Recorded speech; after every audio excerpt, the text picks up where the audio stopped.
Bienvenue au Toxicast, le podcast à Montréal où l'on démystifie l'univers des drogues. Notre objectif est de vous informer sur les drogues afin de vous permettre de prendre des décisions satisfaisantes et d'en être les plus satisfaites possibles. Cet épisode du podcast vous est présenté par Adèle et Laurie, intervenantes en prévention des toxicomanies. Comme vous l'avez remarqué dans le titre de l'épisode, aujourd'hui nous allons parler de drogue et de sexualité. Pour ce faire, nous avons la chance de recevoir Mathieu Goyette, psychologue de formation, professeur au département de sexologie de l'UQAM et professeur associé au département des sciences de la santé communautaire de l'université de Sherbrooke. Notre invité est également chercheur à l'Institut universitaire sur les dépendances au centre de recherche Charles Lemoine, ainsi que membre de l'équipe du RISQ, RISQ. Bonjour Mathieu, merci de venir aujourd'hui. Comment ça va? Ça va bien, un peu fébrile, mais je suis bien content d'être parmi vous. Merci beaucoup. Dans ce podcast, nous allons donc aborder les thèmes qu'on retrouve à la base de l'atelier Aphrodite et Dionysos que l'on donne à Cumulus aux élèves de secondaire 5. Pour mettre un peu plus de contexte au podcast, je vais vous parler un peu du programme d'atelier de Cumulus. Donc, Cumulus a développé le programme Agir, Munir, Prévenir, qui comprend 3 ateliers de prévention en toxicomanie offerts au secondaire 1 et 3. Puis ces ateliers-là vont venir viser à développer un langage commun autour des notions clés comme les catégories des drogues, la loi de l'effet, le plaisir et le cycle de l'assuétude. C'est par la suite que Cumulus a développé 2 autres ateliers qui sont basés par des besoins qui sont exprimés par les jeunes. Donc, le premier atelier qui a été ajouté, ça s'appelle Soirée festive, qui est donné au secondaire 4, qui va venir vraiment favoriser des choix plus sécuritaires lors d'événements festifs, en abordant notamment la réduction des méfaits, la gestion des intoxications / bad trip, ainsi que les liens entre consommation, sexualité et consentement. Enfin, le dernier atelier qui a été ajouté, Aphrodite et Dionysos, va vraiment explorer les motivations derrière les relations sexuelles en contexte de consommation, les effets des substances sur la sexualité, ainsi que les conséquences autant positives que négatives que ça peut avoir sur la sexualité. Puis, dans le contexte de la Saint-Valentin, on se disait que ça nous tentait d'approfondir ces enjeux-là, ces sujets-là, avec notre invité Mathieu Goyette, puisque c'est vraiment un atelier qui suscite beaucoup de réactions et de questionnements chez les adolescents-adolescentes. C'est exactement ça, Laurie. Il faut savoir que, pour remettre un peu en contexte historique, cet atelier, il a été vraiment ajouté après une enquête qui a été faite en 2006 et qui a été d'ailleurs publiée dans l'INSPQ. C'était sur l'habitude de consommation chez les jeunes. Je sais qu'il y a les jeunes, plein de jeunes de Cavelier, de Dalbevio et aussi du Collège d'Anjou qui avaient répondu à des questionnaires en même temps. Il faut savoir que de ce questionnaire, on a vu plusieurs résultats, notamment que 1 jeune sur 5 avait leur première relation en utilisant des substances et aussi que 75% allaient utiliser durant leur 2e, 3e ou 4e relation sexuelle des substances. Donc voilà, on va passer à notre seconde partie du podcast après cette petite introduction qui va être les motivations. On va parler des motivations autour de pourquoi les gens consomment des drogues, pourquoi les gens ont des relations sexuelles et pourquoi les gens vont mixer les deux. Dans un contexte sexuel, il y a plusieurs raisons qui peuvent nous amener à prendre des substances. En fait, on peut vouloir augmenter notre plaisir, augmenter notre sentiment de performance, notre aisance à avoir des relations sexuelles. Des fois aussi, on peut penser juste à initier le contact avec l'autre partenaire, d'être confortable avec qui on est comme personne, notre image corporelle. Se dévoiler nu, c'est quelque chose de vulnérabilisant.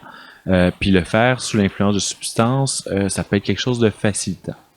Ultimement, qu'on consomme et qu'on ait de la sexualité, c'est souvent une recherche d'expérience, d'une expérience où on se sent dans un cocon, en état d'immersion avec un ou des partenaires, donc un espace partagé.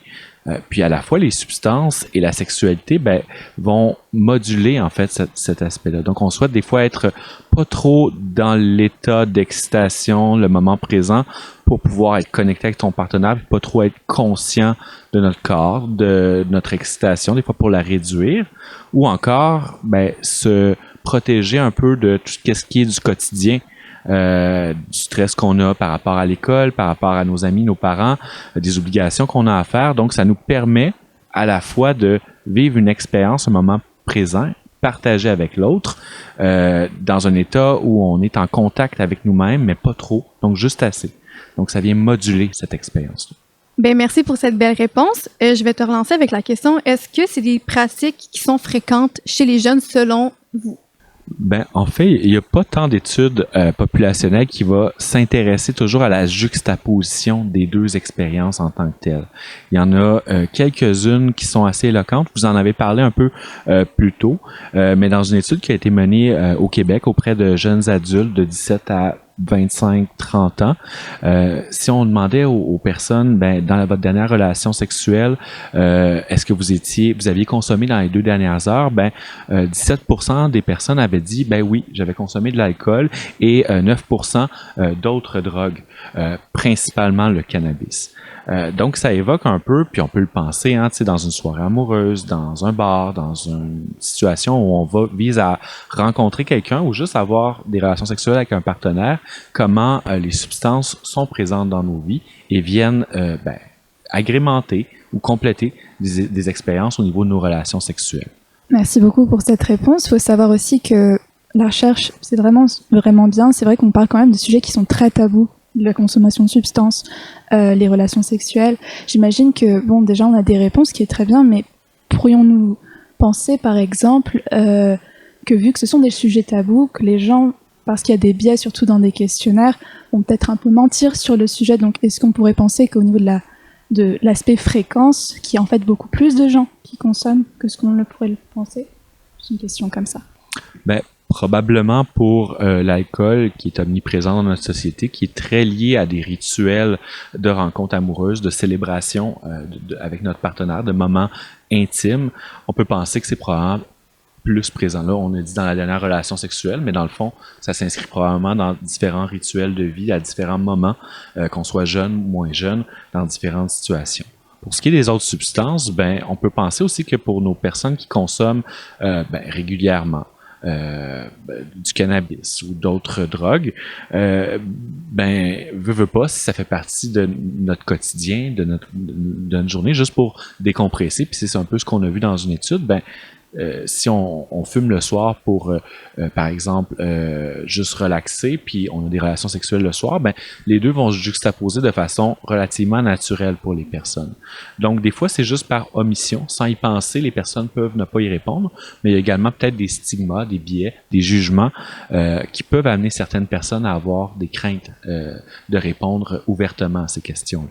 Merci beaucoup. On a parlé des motivations, mais intéressons-nous à présent un peu aux effets des drogues sur la sexualité. On va parler d'effets positifs, négatifs, des impacts sur la sexualité, mais aussi en prenant en compte les doses, en effet, et aussi ce que les gens recherchent, est-ce que ça correspond vraiment à ce que la drogue va faire sur la sexualité. On va parler un peu de tout ça.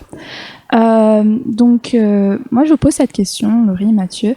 Que se passe-t-il exactement dans notre cerveau lorsqu'on a des relations sexuelles, puisque avant de parler des effets des drogues sur la sexualité, c'est bien de savoir faire un petit point, qu'est-ce qui se passe physiquement là-dedans, dans la tête, quand on fait l'amour. Je suis pas un expert en neurobiologie de la sexualité, mais globalement, la personne va entrer dans un état de disposition pour avoir des relations sexuelles. Donc, on va être excité, intéressé à aller plus loin, se mettre dans une position d'approche face au partenaire, tenter d'établir un lien, valider un peu la réceptivité de l'autre à notre approche, voir si c'est un bon moment. Puis après ça, il y a comme une boucle qui va s'accélérer où on va vivre davantage d'excitation.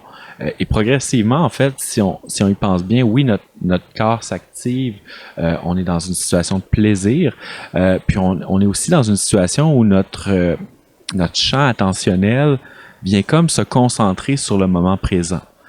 Et c'est très positif, en fait, on veut pas penser à autre chose. Et donc, on rentre dans la relation où, là, on va avoir des relations sexuelles, être en excitation, avoir ou non des pénétrations, selon le contexte, des fois juste s'embrasser. Et par la suite, il va avoir généralement un orgasme dans certaines situations, qui est pas nécessairement non plus présent dans l'ensemble des relations sexuelles, c'est important de le dire, et une période de résolution où généralement on va plus s'apaiser, être calme, être des fois même dans un état un peu d'apaisement, d'euphorie, de plénitude, et des fois ça va amener un rapprochement avec le partenaire, puis d'autres fois un besoin d'avoir une certaine distance face à cette situation-là. C'est généralement une phase où on est moins réceptif à avoir à nouveau des relations sexuelles, mais ça peut se réactiver dans certaines situations, dans certains contextes avec certains partenaires. Donc, c'est globalement ce qui va se produire dans une relation sexuelle au niveau physiologique, un peu comportemental aussi. Puis là-dedans, il y a beaucoup d'émotions qui sont vécues avec une bonne dose d'intensité. Oui, puis pour faire écho justement à toute la phase d'activation et de désactivation par la suite, comme qu'on voit en atelier, on voit vraiment que lorsque notre corps s'active, notre cerveau va sécréter de la noradrénaline, justement qui va venir activer le fonctionnement électrique du cerveau. Donc ça se passe aussi par rapport à notre corps. Donc notre corps la circulation sanguine va augmenter, notre rythme cardiaque aussi par rapport à tout notre corps qui reçoit des touchés, les sens qui vient en ce moment. Et comme Mathieu vient de le mentionner, on va avoir une phase qui peut arriver vers l'orgasme, qui est une réponse justement physiologique du corps, où il y a plein de contractions de muscles, autant involontaires et rythmiques. Et après, le cerveau va comprendre qu'il est dans une phase de relâchement, comme qu'on a vu, donc il va sécréter de l'endorphine, qui va vraiment relaxer le corps, sensation de bien-être et détente, parfois même somnolence, comme on vient de le mentionner. Puis le corps va se calmer, rythme cardiaque aussi. Et c'est aussi important de mentionner que c'est pas parce que il y a un orgasme que c'est une relation sexuelle qui est réussie. Il y a des fluctuations au niveau des neurotransmetteurs peut aussi arriver même quand il n'y a pas un peu le début, l'orgasme et après ça la relaxation. Tu sais, il peut y avoir un continu, vraiment une fluctuation, un flow dans les relations sexuelles qui peut arriver en ayant tout de même les fluctuations au niveau des neurotransmetteurs. Merci beaucoup Mathieu, merci beaucoup Laurie. J'aimerais faire un petit point puisqu'on vient de parler de noradrénaline, d'endorphine. Ça, faut savoir, ce sont des drogues naturelles, des drogues que notre cerveau va produire en quantité adéquate et qui est totalement... tout le monde a ces drogues. Il faut savoir qu'une drogue, en fait, c'est toute substance qui va aller altérer le fonctionnement électrique de notre cerveau en l'accélérant ou en le ralentissant. Comme Laurie le disait, la noradrénaline, ça va aller accélérer. L'endorphine, ça va aller le ralentir. Donc, c'est pour ça aussi qu'on parlait un peu de l'effet de la sexualité sur notre cerveau, mais des drogues naturelles sont déjà enclenchées dans ces moments, dans ces rapprochements, comme on en a discuté. Et avec tout ce qu'on vient de dire, c'est vraiment aussi important de comprendre que le plaisir va pas dépendre de l'orgasme. C'est plus par rapport au moment qu'on vit, le sentiment de sécurité aussi qu'on ressent avec les partenaires avec lesquels on va partager le moment. C'est exactement ça. Il faut savoir que c'est pas parce qu'on n'a pas d'orgasme qu'il n'y a pas de drogues naturelles qui sont produites. Il va y avoir les fluctuations de neurotransmetteurs. Il y aura du plaisir d'une autre manière, avec orgasme ou sans orgasme. Mais maintenant, on va aller dans le vif du sujet, quels sont les effets positifs et négatifs possibles de différentes substances sur la sexualité. Durant cette section, on va plutôt parler de l'alcool, du cannabis, donc des substances qui sont encadrées par la loi au Québec. Petit rappel, on peut se procurer de l'alcool à partir de 18 ans, le cannabis à partir de 21. Et puis on va aussi parler d'une drogue illégale qui est consommée dans des milieux festifs et on pensait que c'était important d'en parler dans le cadre d'un épisode drogue et sexualité qui est la MDMA. Donc on va commencer par l'alcool d'abord. Donc Mathieu, Laurie, est-ce que vous pouvez nous parler un peu plus des effets positifs d'abord à faible dose ou à dose qui varie en fonction de la substance, du contexte, ce genre de choses. Quels effets l'alcool pourrait avoir, comment ça pourrait nous impacter? L'alcool, en fait, c'est une substance qui est assez intéressante à regarder. En fait, c'est pas juste par rapport à la sexualité, mais elle a souvent deux effets. Un qui est probablement lors de la première phase de consommation, où on sent plus une montée d'énergie, un aspect un peu plus euphorisant au niveau de la sexualité, une capacité à des fois ressentir ou vivre plus de plaisir par rapport à une substance, à sentir aussi qu'on est avec l'autre personne qui est devant nous. Plus tard dans une soirée, surtout quand on a surconsommé, notre corps a besoin de métaboliser l'alcool. Puis donc, il y a un autre système qui se met en place, qui est plus celui de devoir concentrer toute notre énergie corporelle sur le fait de devoir processer l'alcool. Puis là, c'est là que l'état dépresseur arrive, où on peut plus voir au niveau sexuel des difficultés à avoir une érection ou encore à avoir une lubrification qui est satisfaisante pour avoir des échanges sexuels. Des fois, une difficulté de coordination. Hein. Quand on a des relations sexuelles, on le pense peut-être peut-être pas, mais c'est une danse en quelque sorte, où il faut être quand même assez agile dans cette situation-là. Une difficulté à communiquer avec l'autre partenaire de façon continue, donc de pouvoir s'ajuster, de pouvoir être dans la danse, puis de voir qu'il y a quelque chose qui va trop loin, qui va pas assez loin, qu'il y a quelque chose que la partenaire désirait.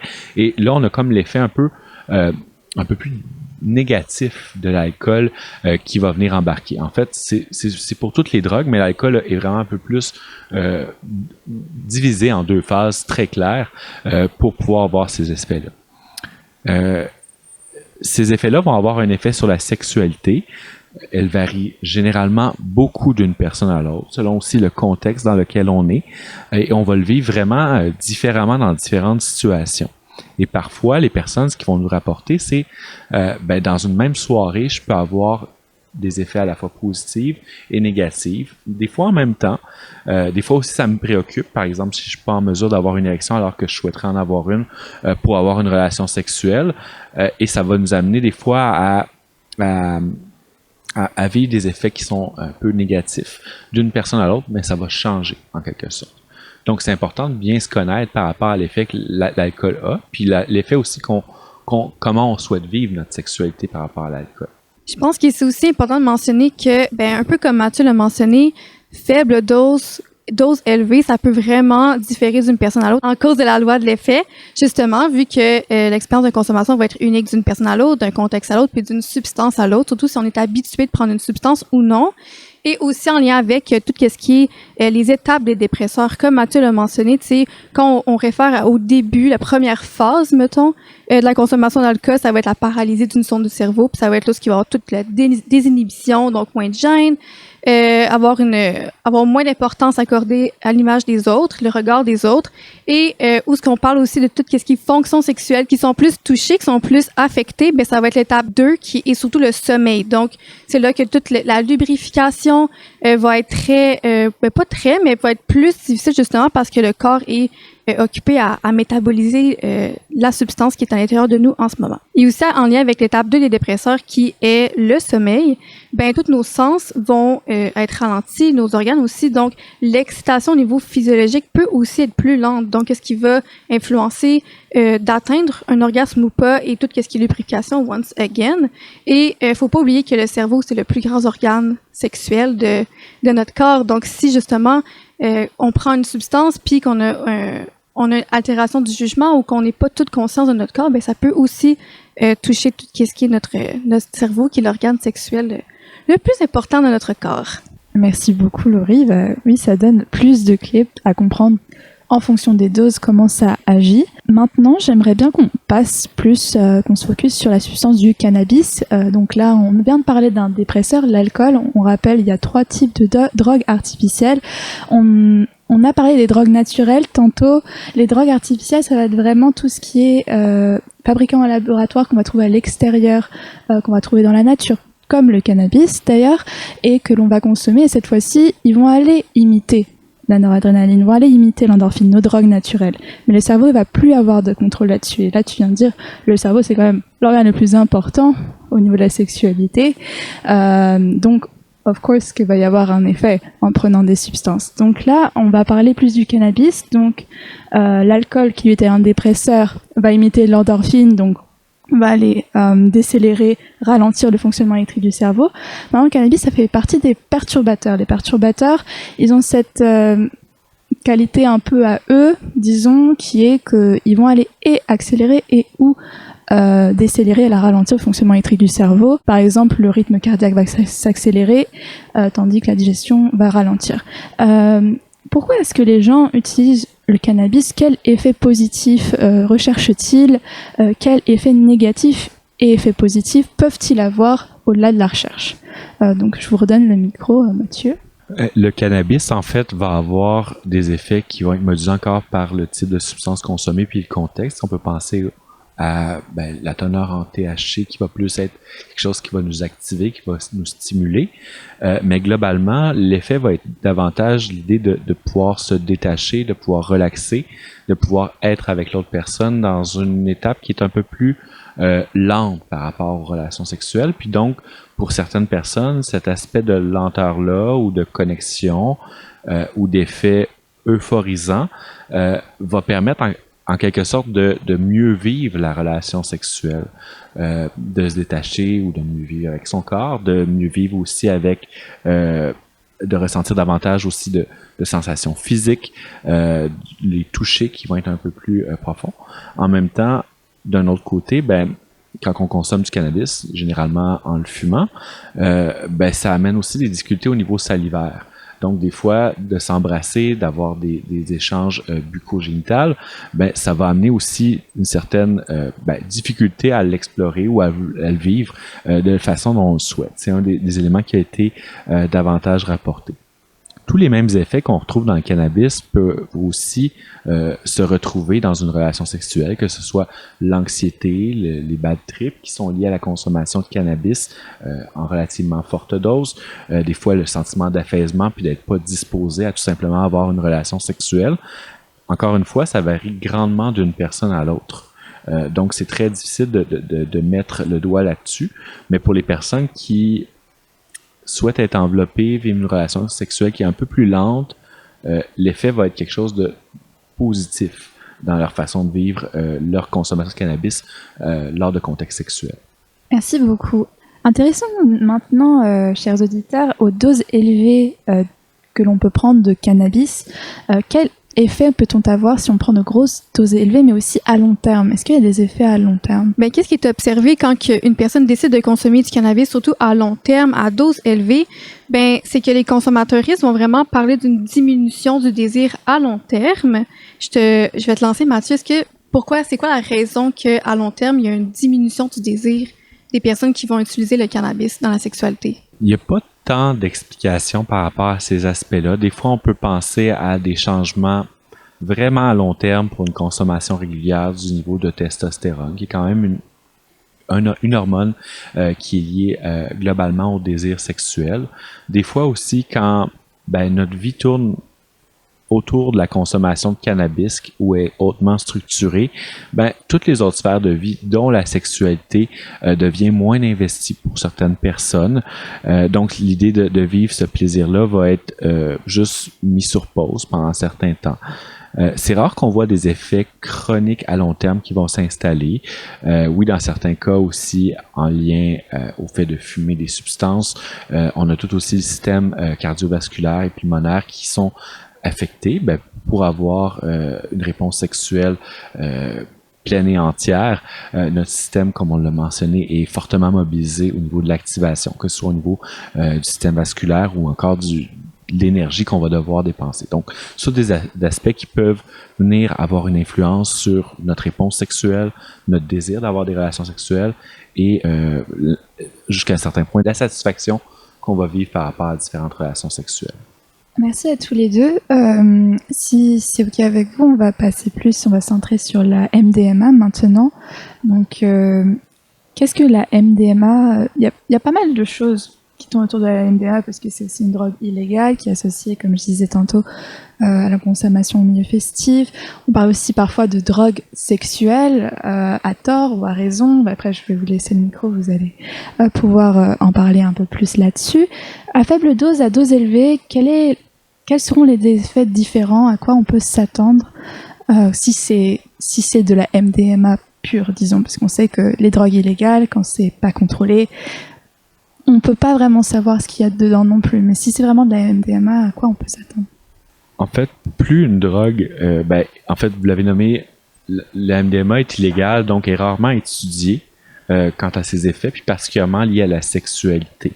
Ce que les personnes vont nous rapporter, c'est vraiment plus l'effet de cocon, l'effet entactogène, d'être à la fois très connecté avec ses sensations corporelles, un peu comme le cannabis, mais aussi d'être dans une situation où on connecte au niveau empathique avec l'autre partenaire qui va être aussi sous l'effet de la MDMA. On le retrouve aussi avec le cannabis et à moindre mesure avec l'alcool, mais pour la MDMA, il y a vraiment cet effet-là de aussi sentir cet aspect-là.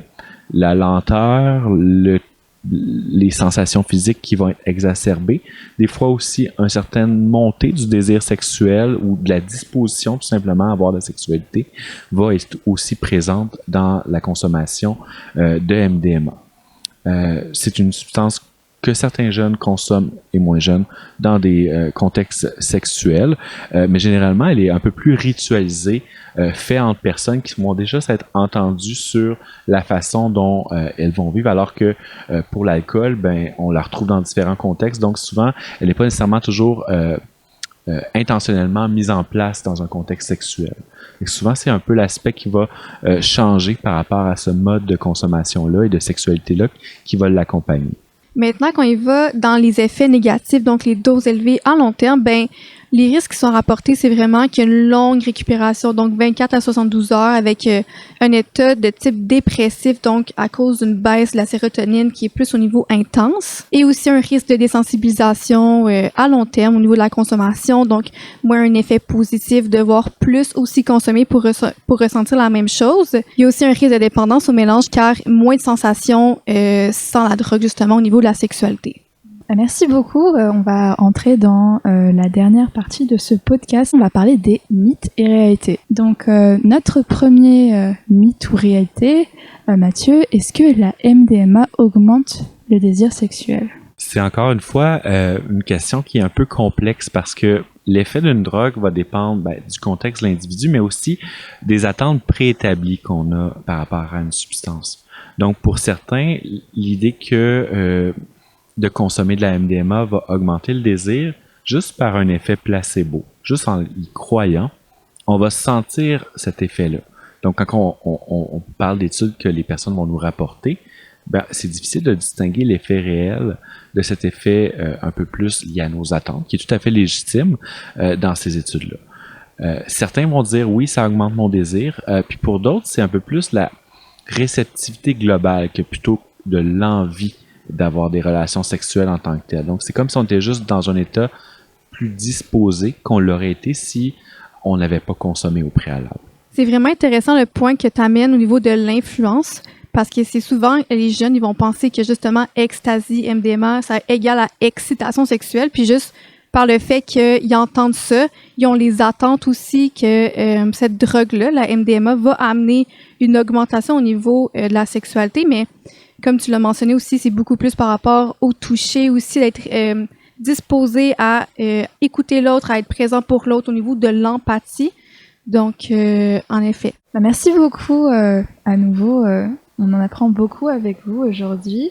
Notre deuxième mythe, ou réalité, vous allez me le dire, sera: est-ce que la consommation de drogue mène inévitablement à des comportements sexuels à risque? Avant, j'aimerais ça demander à Mathieu, premièrement, c'est quoi un comportement sexuel à risque? Pour que nos jeunes comprennent plus, c'est quoi? Quand on choisit d'avoir des relations sexuelles, en fait, c'est un peu comme sauter en parachute. Quand on choisit de consommer des substances aussi. Donc, de par la nature d'une relation sexuelle, elle comporte en soi des risques, peu importe la situation. Certains éléments peuvent venir accroître le risque, mais sont souvent aussi associés à une certaine vision selon laquelle on devrait avoir une relation sexuelle d'une certaine façon. Donc, dans un espace conjugal avec un partenaire connu. Et ça, c'est aussi transposé à différentes tranches d'âge où, particulièrement chez les jeunes, on aimerait ça que les premières relations sexuelles se déroulent selon certains scripts sociaux qui sont préétablis par rapport à ces aspects-là, alors qu'on peut décider, comme jeune, de le vivre, oui, dans une relation amoureuse à long terme où on s'investit, mais pour d'autres, ça va être dans des relations occasionnelles avec des partenaires moins connus, des fois aussi en utilisant différentes stratégies combinées de prévention du VIH, ITSS et pour prévenir les grossesses qui ne seraient pas nécessairement désirées. Mais c'est tous des risques avec lesquels on doit composer dans notre façon de vivre nos expériences sexuelles, même quand on est jeune. Auparavant, les études ont beaucoup axé vers des comportements sexuels à risque qui stigmatisaient un peu cette vision-là qu'on peut vivre comme jeune autrement nos relations sexuelles, notamment d'avoir plusieurs partenaires aux mêmes occasions, de ne pas utiliser nécessairement de préservatif ou d'avoir des relations avec des personnes qui sont inconnues. En fait, c'est tous des éléments qui viennent augmenter le risque, mais qui ne doivent pas nécessairement être vus en soi comme des relations sexuelles à risque, mais plutôt dans un espace où on a à négocier la sécurité qu'on souhaite avoir, un peu comme la consommation de substances. Donc, qu'est-ce qu'on peut en comprendre, c'est que c'est pas parce qu'une personne va associer la sexualité et la consommation qu'elle va nécessairement adopter des comportements sexuels à risque. C'est beaucoup plus au niveau aussi de qu'est-ce qu'on peut être prêt à prendre comme risque, notre gestion des risques. Mais il y a aussi un risque qui est soulevé quand même que des fois, lorsqu'on est sous influence, on n'a peut-être pas toutes les capacités en nous pour percevoir la limite du consentement autant de nous et des autres. Puis justement, pendant nos ateliers avec les jeunes en secondaire 5, Aphrodite et Dionysos, on va venir vraiment faire une simulation d'un état de consommation par rapport à l'alcool. Donc, on va mettre des lunettes aux jeunes, des Fatal Vision, qui va venir simuler, comme que je viens de le dire, un état de consommation. Et on va demander à un jeune justement de déposer un condom sur un jouet sexuel pour justement illustrer que des fois, quand tu es sous l'état de consommation, ben ça peut être difficile de comprendre premièrement comment nos mains fonctionnent, comment nos corps fonctionnent, notre dextérité, la concentration aussi, puis le fait d'être observé par d'autres personnes, autant devant une gang de jeunes dans une classe, mais aussi par rapport à nos partenaires sexuels comme face à face. Puis des fois, c'est justement quand on est devant une personne qui nous plaît, devant une personne qu'on veut avoir une relation sexuelle, ben ça peut être encore plus intimidant ou gênant justement. Donc ça peut vraiment venir nous stresser puis venir affecter la manière dont on va prendre des risques ou entrer en interaction avec les autres autour de nous. Puis c'est toujours une étape de notre atelier qui fait son effet. En tout cas, c'est un peu la marque de fabrique de Cumulus, les activités expérientielles, pouvoir vivre une expérience afin de mieux comprendre pourquoi est-ce que nous, les intervenants, on vient vous parler de ces sujets en classe. Merci beaucoup à vous à nouveau. Mon prochain mythe, réel versus réalité, après, il y a un peu de tout, hein, mais est-ce que les drogues améliorent la performance sexuelle? La question avec laquelle on devrait aborder le sujet, c'est probablement plus la question de c'est quoi la performance sexuelle. On se le fait représenter de différentes façons, dans les films, dans les vidéos pornographiques parfois, dans les publicités, dans notre représentation, dans les échanges qu'on a avec nos pairs sur notre façon de vivre notre sexualité. Des fois avec le regard qu'on a d'être une femme, un homme, une personne queer, dans notre façon de vivre ces expériences-là et la performance. Et dans ce sens-là, ben, il y a plusieurs substances qui vont venir altérer la fonction sexuelle, comme on l'a nommé auparavant, que ce soit au niveau de notre capacité à maintenir une érection, à l'obtenir, à la faire perdurer dans le temps, à poursuivre suite à une résolution les activités pénétratives, à vivre des orgasmes qui sont plus intenses. Ces substances-là, je les nommerai pas nécessairement, puis je pense que ça varie beaucoup d'une drogue à l'autre, puis pour chaque personne, mais sont généralement dans la catégorie des stimulants, ou encore, ben, le cannabis peut aussi retarder à certains égards la durée de l'orgasme. Donc, c'est tout en lien avec nos sensations physiques, notre état interne, notre fonction sexuelle. Donc, si on parle juste de la performance au niveau de la fonction, oui, les drogues peuvent avoir une influence marquée.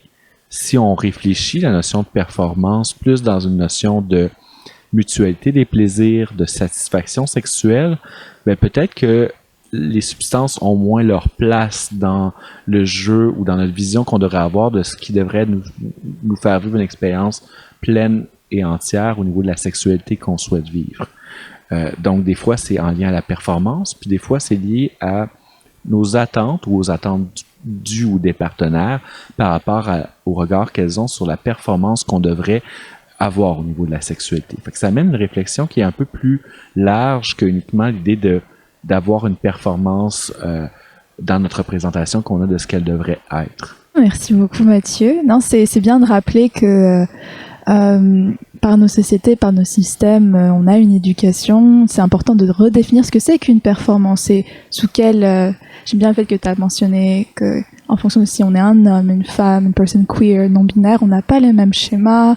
On est aussi... Enfin, il y a l'influence du patriarcat, mais bon, c'est tout un autre sujet. Je vous invite à aller regarder si ça vous intéresse, c'est passionnant. Mais par manque de temps, on va passer à notre autre mythe, autre réalité, qui est le GHB est-il vraiment la drogue du viol? Je me demande si, quand on dit GHB, peut-être que ça vous dit rien là, mais est-ce que vous avez déjà regardé des films, des séries où il y a une scène où quelqu'un met quelque chose dans le verre d'une personne, quelque chose d'incolore, inodore?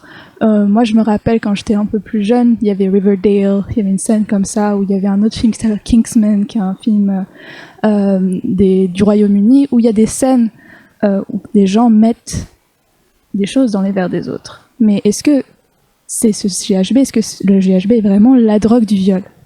En regardant les études, en regardant les statistiques. Ça varie d'une étude à l'autre, mais généralement, les cas où on a vu du GHB post-victimisation, c'est environ dans 5% des situations où des substances sont intégrées à ces aspects-là. Généralement, la drogue qui est la plus souvent associée aux agressions sexuelles, ça demeure de loin l'alcool, suivi du cannabis ou de d'autres stimulants selon la nature des études. Est-ce qu'on peut vraiment parler de drogue du viol?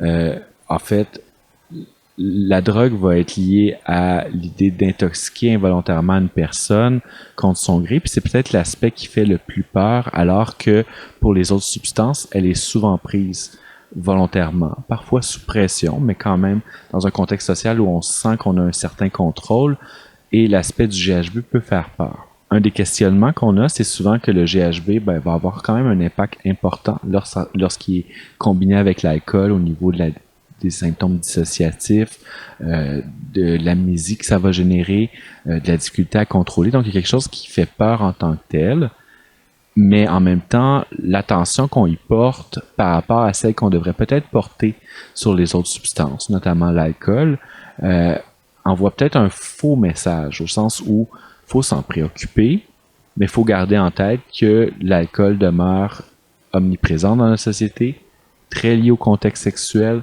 et très lié à différentes situations d'agression sexuelle pour les deux protagonistes, tant pour la personne qui va commettre ces gestes-là que la personne qui va les subir. Merci beaucoup pour amener ces éléments de réponse, Mathieu. L'aspect de l'alcool, comme tu l'as dit, a vraiment est accepté sociétalement. C'est l'alcool qui est le plus souvent impliqué, comme on le parlait, au niveau des agressions sexuelles. L'alcool est la substance la plus accessible et la plus présente dans nos contextes sociaux. Il est important de noter d'ailleurs que mélanger deux dépresseurs comme le GHB et l'alcool, qui correspondent aux catégories des dépresseurs, peut entraîner donc une perte de mémoire et sauter des étapes de dépresseurs, parce que cet effet va être potentialisé, pas juste additionné. Donc voilà, c'était un petit détail en plus que l'on souhaitait ajouter. On va passer à notre dernier mythe et réalité avant notre conclusion. Une personne est-elle automatiquement incapable de consentir à des activités sexuelles dès qu'elle consomme de la drogue? Le consentement, c'est quelque chose de beaucoup plus complexe que des fois qu'est-ce qu'on s'attend au départ dans la façon dont on l'est présenté. Ça s'inscrit, je pense, dans une communication où on doit prendre en compte le plaisir pour soi, de ce qu'on souhaite comme personne, mais aussi de nos responsabilités, puis du plaisir chez l'autre avec qui on va avoir des relations sexuelles. Donc, c'est pas nécessairement un contrat ou un aspect délimité dans le temps, souvent comme on souhaite le présenter, mais quelque chose de continu. Quand on a des relations sexuelles sous influence, ben, on fait varier en quelque sorte notre capacité à donner et à recevoir le consentement de l'autre et à bien le détecter. Donc, ça amène un élément de complexité, puis un aspect aussi qui va évoluer à travers une même soirée. Donc, notre état d'influence, d'intoxication et celle de notre partenaire ou de nos partenaires va quand même changer et ça rend les choses beaucoup plus complexes. Le consentement peut être valide dans un contexte sous influence, lorsque la personne a la capacité quand même de reconnaître ce qu'elle fait, d'être consciente, de réfléchir aux conséquences que l'activité sexuelle va avoir potentiellement, et d'être capable aussi de s'engager pleinement dans cette volonté-là. Donc, les mêmes conditions qu'on pourrait retrouver à jeun. Maintenant, ça va faire varier très certainement leur capacité à consentir, à le recevoir chez les partenaires, et ça demande comme un filet de sécurité qui est peut-être supplémentaire quand on souhaite avoir des relations sexuelles sous influence. Et à quoi peut ressembler justement ce filet de sécurité-là quand on veut mixer sexualité et consommation? C'est complexe à établir, mais généralement, il faut être en mesure de bien connaître l'effet d'une substance pour nous. Idéalement, d'être capable de comprendre l'effet que la substance peut avoir chez notre partenaire sur notre capacité à consentir et d'être capable de le détecter pleinement. Ça va passer par, généralement, une communication qui va être plus ouverte par rapport à la sexualité, par rapport au consentement, à différentes phases des fois, avant la consommation idéalement, ou lors des premières phases de consommation sur l'ouverture à avoir de la sexualité et le souhait d'en avoir même sous influence. Et beaucoup plus de vérification lors des relations sexuelles sur le fait qu'on est au même diapason sur les gestes qui vont être émis de part et d'autre dans la relation sexuelle. C'est aussi d'avoir toujours en tête le plaisir de l'autre, la capacité à se retirer, le sentiment de sécurité qui doit prédominer dans ces situations-là. Et idéalement, selon la nature de la relation, c'est aussi la capacité de revenir sur ces expériences-là, à la fois pour soi-même, mais aussi pour s'enquérir de ce qui en a été pour le partenaire dans les différentes situations sexuelles. Donc, le consentement peut être présent, mais ça demande un filet de sécurité qui est beaucoup plus à l'avant-plan que qu'est-ce qu'on pourrait voir dans une relation sexuelle sobre. J'aime le fait que tu abordes justement la notion d'ouverture, de communication, de vraiment entre partenaires, parce que justement le consentement, c'est pas juste individuel, mais c'est aussi collectif. C'est une affaire de pas juste la personne individuellement, mais de toutes les personnes qui sont touchées de près et de loin cette situation-là. Puis il faut pas oublier que les mélanges, surtout de substances, ça peut produire des effets variables, comme tu l'as mentionné, Mathieu, c'est continu lors de la soirée. Tu sais, notre état peut changer, surtout au niveau de la consommation, notre état de consommation. Donc, combiner certaines substances, les doses, ça peut être imprévisible. Puis on réfère toujours à la loi de l'effet. Puis aussi, qu'est-ce qui est important de mentionner au niveau de la loi, là, la loi dit pas justement que les personnes sont automatiquement incapables de donner un consentement lorsqu'il y a consommation de substances, mais c'est surtout au niveau du niveau d'intoxication chez les partenaires, chez les personnes qui sont impliquées dans la relation sexuelle. Puis c'est vraiment important de le mentionner parce que justement, c'est pas parce qu'une personne consomme qu'elle ne peut pas consentir. Puis ça met aussi beaucoup de l'avant, comme tu viens de le mentionner un peu en amont, avant, pendant, après. La personne, elle doit connaître, doit apprendre aussi à connaître ses expériences, de justement avoir des expériences par rapport à son consommation, de bien se connaître, de connaître les substances. Donc, ça touche vraiment plus au niveau d'intoxication, au niveau de prise de substances chez la personne, au niveau de la loi. Puis comme que je viens de dire, on va toujours la rappeler, c'est toujours important que les personnes se connaissent vu que c'est une loi de l'effet. Puis faut pas oublier que nous, on a notre propre loi de l'effet, mais les personnes aussi dans lesquelles on entre en relation, autant au niveau social que sexuel, ont leur propre aussi loi de l'effet. Donc, ça vient un peu complexifier, amener d'autres dimensions à toute la notion de consentement dans les relations sexuelles.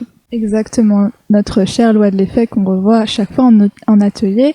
Pour petit rappel, la loi de l'effet, c'est que l'effet d'une substance, et donc aussi en contexte de sexualité, variera en fonction de l'individu, de contexte, de la substance et de l'activité sexuelle qui est impliquée.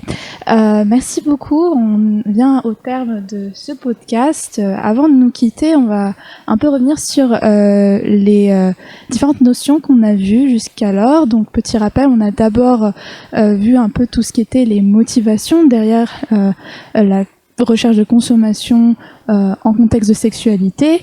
On a revu aussi un peu au niveau neurobiologie, au niveau physique, qu'est-ce qui se passe dans notre cerveau lors de relations sexuelles, comment ça fait écho aux drogues naturelles que notre cerveau produit, aux drogues artificielles que l'on trouve à l'extérieur, dont on fait le choix de consommer ou non.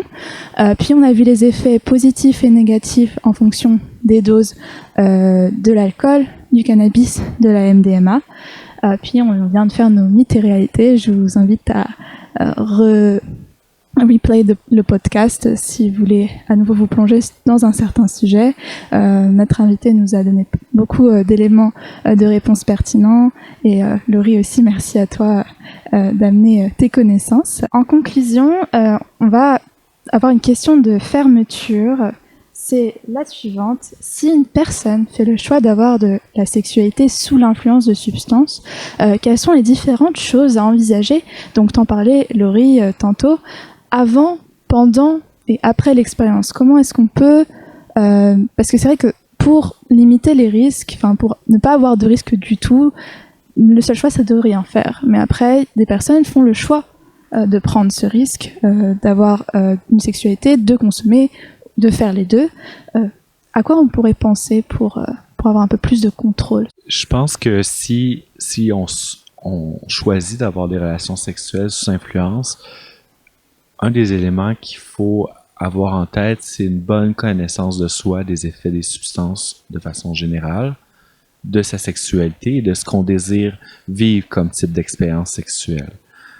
Donc ça, c'est vraiment une prémisse de base, je pense, pour avoir aussi une expérience qui est un peu plus consciente et intentionnelle de ce qu'on va avoir comme type de geste. Pourquoi on le fait? On a parlé de motivation. Donc c'est aussi quelque chose qui est important. Je pense pour les membres de l'entourage, mais aussi pour nous-mêmes, c'est d'être conscient de biais ou de regards qui vont être portés sur la sexualité sous influence, qui sont parfois enclins à projeter des préjugés sociaux qu'on voit par rapport à la sexualité, au genre, à la consommation de substances, mais qui se juxtaposent. Puis ça aussi, c'est un effet qui vient s'additionner, je pense, à ceux qu'on a nommés. On a parlé de l'illégalité un peu plus tôt. On a parlé aussi de l'effet direct d'une substance sur notre sexualité. Mais il y a aussi tout le regard que la société et nous-mêmes, on veut porter par rapport à cette conduite-là, qui limite notre capacité à s'ouvrir aux autres personnes. Et ça, c'est peut-être le message que je voudrais qu'on garde en tête. C'est aussi que vous choisissez de consommer ou non, que vous choisissez d'avoir une sexualité sous influence ou non, c'est d'être ouvert et disposé à recevoir les messages de vos amis, de vos proches par rapport à cette sexualité-là, sans jugement, parce que c'est quelque chose qui demeure très tabou et qui, des fois, est un bloquant à des changements, à une évolution, à une réflexion sur soi qui doit être présente dans notre société. Merci Mathieu de toutes ces nuances. Je pense que tu fais référence beaucoup au filet de sécurité qu'on doit avoir justement pour avoir des relations sexuelles sous influence qui sont plus au niveau sécuritaire. Puis on va voir un peu plus les trucs pratico-pratiques sur comment favoriser le consentement mutuel en consommation. Et je vais m'inspirer de l'outil qui a été créé par la communauté de pratique intersection justement sur justement comment favoriser un consentement mutuel en consommation. Donc, on a trois un peu facteurs. Donc, avant, pendant et après. Avant, comme Mathieu l'a dit, je vais juste résumer un peu plus, c'est de se connaître, avoir une bonne connaissance de soi, une bonne connaissance de sa consommation, des substances, de s'informer, comme que je viens de le mentionner, planifier aussi, ça peut aider à augmenter le sentiment de sécurité par rapport à, justement, mélanger sexualité et consommation. Et un grand point fort sur communiquer nos attentes, nos souhaits, nos limites, pas juste au début, mais en continu lors des relations sexuelles ou même au courant de la soirée, ça peut diverger et c'est correct. Aussi, on a pendant, donc vraiment évaluer son état, ça fait référence à, comme que j'ai dit justement, la connaissance de soi, communiquer once again là-dessus, réduire les risques, donc vraiment d'éviter d'ajouter des choses qui n'ont pas été attendues, entendues lors de la consommation et de la sexualité, prévoir des matériels d'avance, des fois ça peut être compliqué, mais juste d'avoir des condoms justement ou du lubrifiant dans sa sacoche, dans son sac avant d'aller dans certains parties ou avoir une expérience, ça peut aussi augmenter la satisfaction, augmenter le plaisir à la sexualité. Aussi, qu'est-ce qui est important, un plan de sortie. Si jamais c'est quelque chose qui nous stresse ou qu'on planifier, ne pas faire avec quelqu'un qu'on connaît beaucoup, avoir un plan de sortie, un filet de sécurité, des amis qui le savent, des parents, sinon des intervenants et tout, ça peut vraiment augmenter notre expérience de plaisir et de sécurité. Repérer les sorties aussi et avoir de l'argent pour tout ce qui est taxi, Uber, si jamais. Et après, évaluer notre expérience, vraiment avoir une introspection sur est-ce que j'ai aimé ça, qu'est-ce que j'ai aimé, qu'est-ce que j'ai pas aimé, est-ce que j'aimerais refaire justement cette expérience-là avec cette personne-là ou avec d'autres personnes.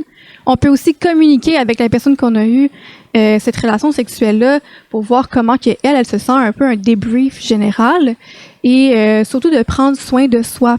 Parce que des fois, il y a des expériences qui peuvent ne pas être 100% positives, puis c'est valide, c'est juste de prendre soin de soi, d'aller vers des ressources justement qui peuvent nous aider à composer avec cette situation-là qu'on a vécue. On a différentes ressources. Il y a dans vos écoles, des fois, il y a des sexologues, des intervenantes justement en prévention des toxicomanies de Cumulus, psychoéducateurs, psychologues, donc vraiment un paquet d'intervenants. Et sinon, des ressources qui sont plus dans votre cercle de vie. Il y a parents, amis, personnes de confiance en général qui peuvent vous appuyer là-dedans. Donc vraiment, les petits trucs pratico-pratiques avant, pendant, après pour favoriser le consentement mutuel en consommation. Merci beaucoup Mathieu, Laurie. Vraiment, ça c'est bien de rentrer un peu aussi dans le vif du sujet, donner plus de clés avec ce dont on vient de parler jusqu'à présent. Enfin, on va devoir se quitter, malheureusement. Enfin, moi, j'aimerais bien continuer à parler avec vous. Mais en tout cas, chers auditeurs, si jamais la sexualité et la consommation est un sujet qui vous intéresse ou que vous voulez en savoir davantage, il y a des ressources et des initiatives qui existent. On va avoir le Baladope, le GRIP en milieu festif, avec Spotlight aussi. Il y a des podcasts, notamment vous pourrez retrouver Mathieu dans d'autres podcasts comme I Want You, très bon podcast, j'ai pu le visionner. Et puis comme autre ressource, si jamais vous avez besoin d'aide, n'hésitez pas à consulter Air Ouverte, Collectif Consenti, les autres Calax de Montréal. Et puis, bien évidemment, Cana Coach. Merci à tous d'avoir été avec nous aujourd'hui. Rappelez-vous que Cumulus est un organisme communautaire dont notre but est de prévenir les toxicomanies en vous informant, en vous sensibilisant sur les substances psychoactives. Nous sommes une ressource pour les jeunes qui se questionnent sur les drogues. Notre but est que le plaisir reste un plaisir. Cumulus, nous éclairons vos pensées durant les passages nuageux. Vous pouvez aussi retrouver toutes les ressources qu'on a parlé durant le podcast et les sources justement des études qu'on a mentionnées dans la description du podcast. Donc, n'hésitez pas à aller cliquer dessus ou à aller faire un tour sur les différentes ressources qu'on a mentionnées. Donc, merci pour votre écoute.